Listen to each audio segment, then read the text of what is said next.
So I was on Nick's live stream, and he seems to quite like Stunt Car Racer.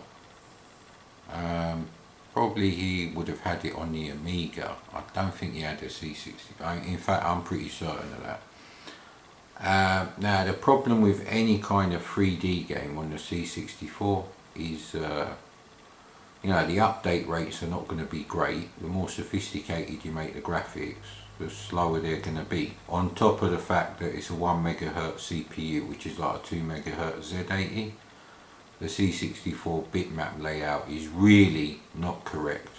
You can't use it to draw, you know, straight lines in wireframe graphics, let alone polygons. You have to do some you're basically doing loads of user-defined graphics in each character block. It's called bitmap mode. So anyway, but Stunt Car Racer on the BBC, when I tried it, now the visuals are like, they're okay, but I think the you know, the input to the controls was twice as fast. So, you know, that was quite important. So you can live with, you know, 3 or 4 frames per second, whatever it's going to be, as long as it does react immediately, not 3 or 4 frames per second to your, you know, joystick input on the C64. So I never played this on the C64, so I'm going to give it a try. Or was it the Atari version I played? You know what, I can't remember. There was some new homebrew version that came out. I played that and I was like, that's not bad, you know. But only because they got that aspect right.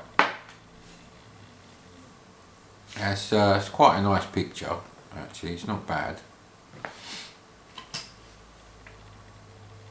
I don't know what happened to Microprose. You know what?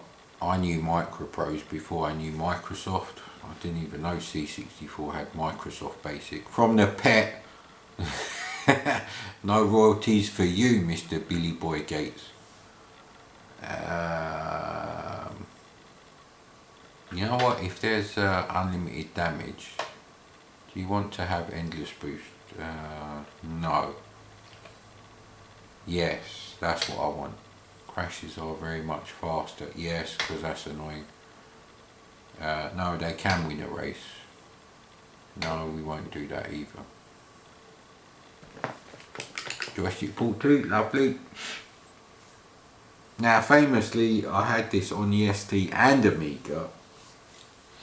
One of them was an original copy. I didn't buy both as originals. I'm not rich, you know. And the Amiga version was like 10-15% slower on the you know, 3D screen update, but the creaking sounds when you went round those you know, half turns, they were like, they made all the difference. The engine sound effect was fantastic, but it really gave you a sense of, like, you know, a stomach churning anticipation of crashing when you could hear those boards creaking. I don't know how they did that sound effect, but that was great. Now obviously we're going to have to go with Mad Commodore, because I got my name back in it. Finally! For fuck's sake. Start the racing season, shall we?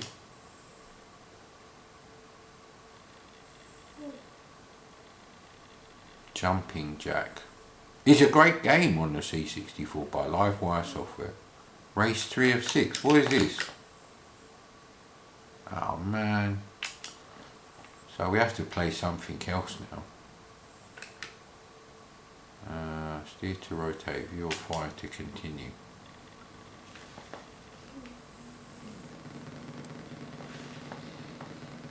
So the actual 3D screen is already probably 2/3 of the width and 2/3 of the height.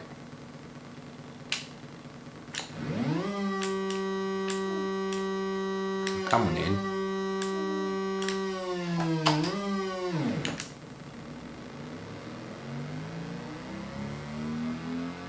So the graphics of the other cars are shit. They are actually filled in 3D, which wastes a bit of CPU time.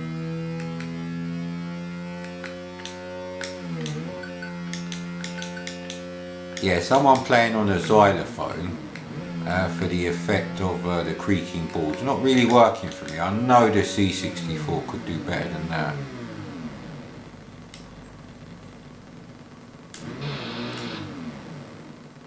So it looks like shit the way they've done it, and the colours don't really help. Even though they're filled in, they do actually look like, you know, solid background showing through clear wireframes. Oh, bloody hell.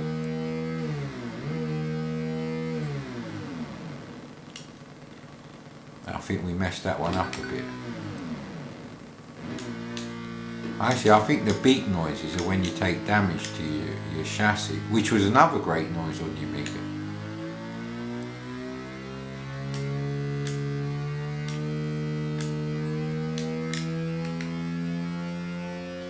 So what's the boost business then? No, that is the creaking noise of the floorboards. So the thing with this game is you've got to get the jumps just right. This is the closest thing to the Slot Car Racing set, Race and Chase, which I had when I was 8, I think.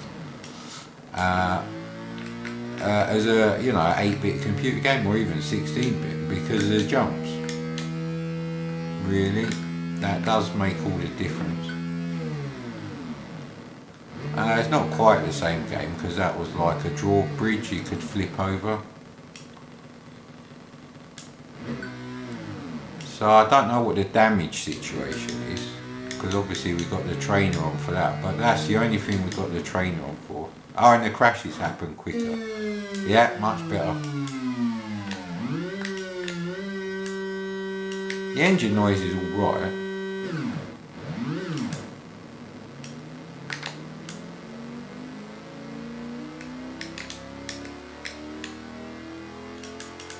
I'm sure I put unlimited boost on. Why ain't the boost thing coming on now? That's annoying me now. But I haven't played this game in a long time. I was kind of hoping I'd be playing it on my Amiga 1000,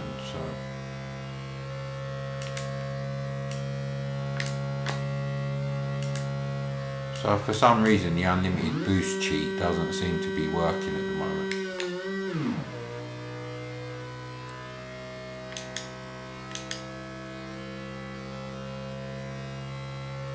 So it is a great game, but the trouble with this game is, I mean, whatever version you play, the graphics are never going to be like realistic. Because Trevor Story's update to this game was apparently he got some copyright things when he was just doing like, you know, preliminary tests and showing screenshots around forums. So apparently we lost the race. Well, we did crash, so there is that. But not by much actually. So it is really the, it's going to be the sound effects that make this game until there's an update.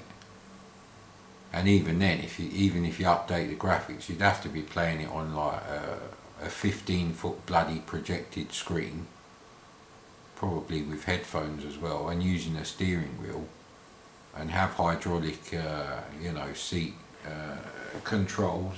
Yeah, anyway. You want to be playing the Amiga version, but that's not bad. I've played much worse on the C64. A revelation, a bit like Grand Prix circuits, but yeah, actually I think that's a fair point.